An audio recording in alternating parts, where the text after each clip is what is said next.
ఈరోజు అద్దం ముందు నిలబడి కేవలం ఒక్క నిమిషం కేటాయించండి. మీ మంచి కోసమే చెప్తున్నా. మీ బాడీకి మీరే మొదటి డాక్టర్, ఆ తర్వాతే మేము. బ్రెస్ట్ సెల్ఫ్ ఎగ్జామినేషన్ అంటే అదేదో చాలా కాంప్లెక్స్ ప్రొసీజర్ కాదు. సింపుల్గా కేవలం మూడు విషయాలు గమనిస్తే చాలు. అది కూడా నెలకు ఒక్కసారి.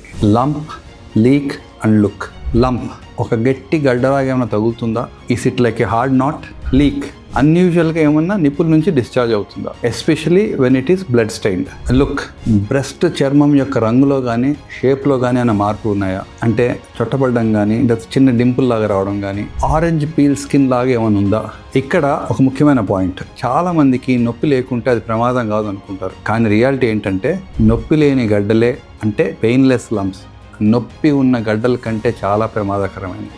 నొప్పి లేదని నెగ్లెక్ట్ చేయొద్దండి. అక్కడే అసలైన ఫోకస్ పెట్టాలి. The best surgery is the one which I don't have to do. Early detection ఉంటే అసలు ఆ పరిస్థితే రాదు. మిమ్మల్ని ఒక్కటే విషయం అడుగుతున్నా, 1 నిమిషం పాటు ఈ రివ్యూ చూశారు, ఇంకొక నిమిషం మీకోసం మీరు కేటాయిస్తారా? ఈ లైఫ్ సేవింగ్ లాజిక్ని ఇంకొక 4 పంచిపెడతారా?